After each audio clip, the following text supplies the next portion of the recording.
I'm Roman Reyes, and this is The Takeoff Message, the podcast for politics leaders and those who keep them accountable. With the unraveling of democracies and the erosion of human rights worldwide, we need leaders willing to stand for principle, not just personal ambition, to secure a future of peace, justice, and freedom.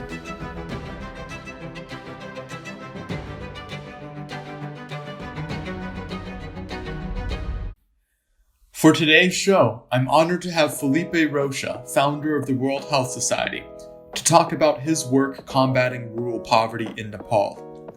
Rocha began the World Health Society to create sustainable development and self-sufficiency for communities in developing countries.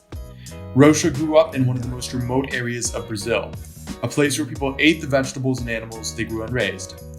He moved to the United States as a child and became a software engineer.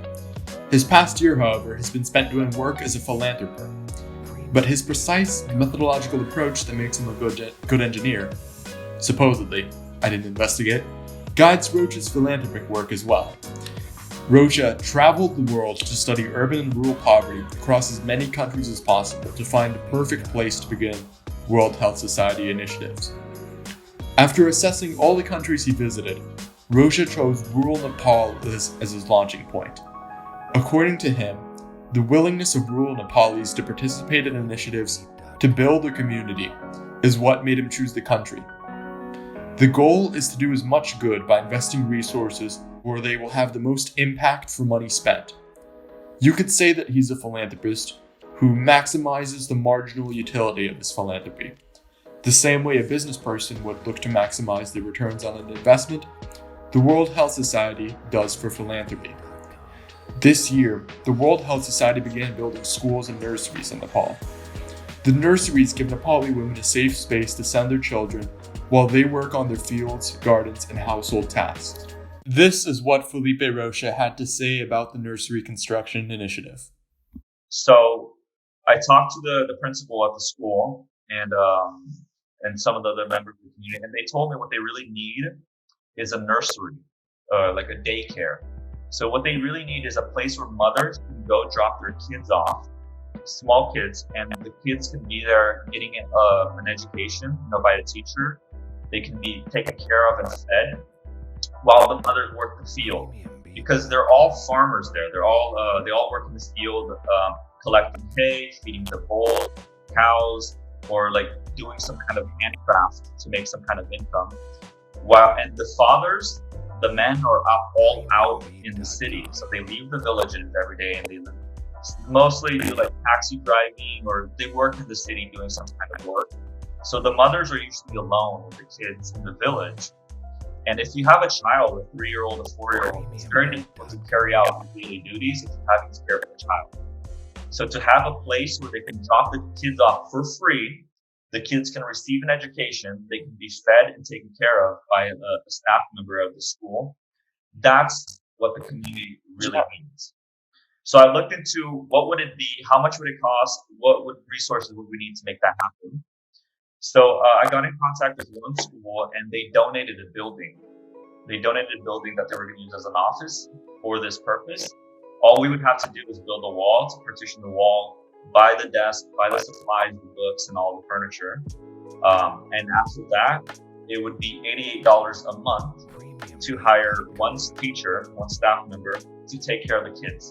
So $88 a month is their monthly salary. That's how much they make a month, $88.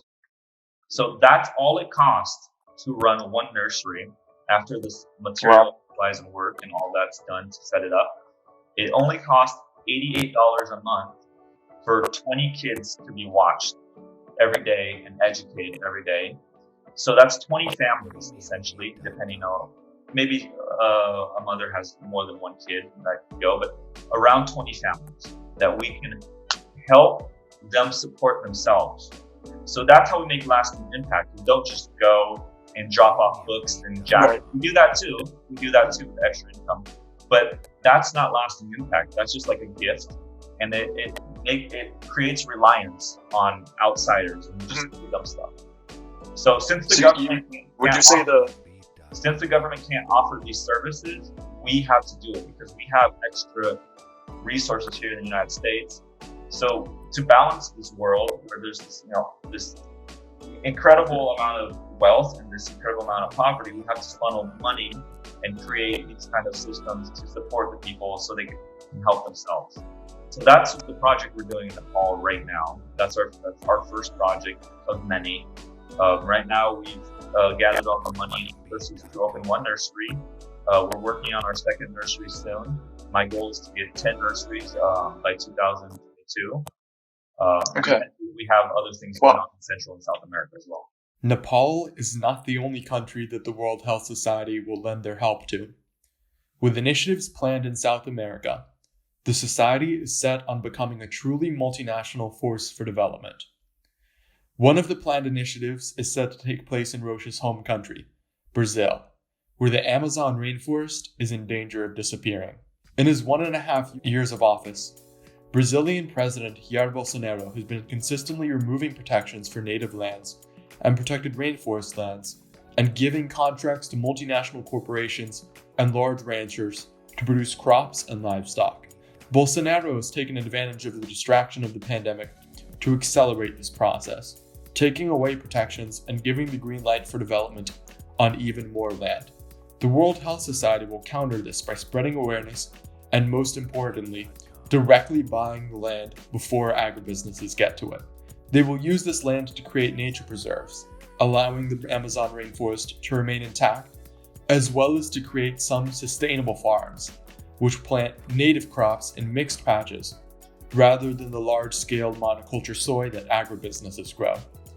The society will then offer jobs watching over the land to the local population. What gets even more interesting is that, unlike many other charities, the World Health Society won't have to rely on donations. The World Health Society is planning to establish miniature resorts called eco-villages, starting in Costa Rica and spreading worldwide. The purpose of the villages will be to raise money for the organization so that they will become self-sufficient. Additionally, the villages will be places where guests will learn to live in a sustainable way, inspiring them to bring their practices back to their home countries. The villages will have heavy emphasis on sustainable gardening and agriculture. Can't wait to book my trip. I'm Roman Reyes, and this has been Takeoff Message, a messenger pigeon podcast. Thanks for listening.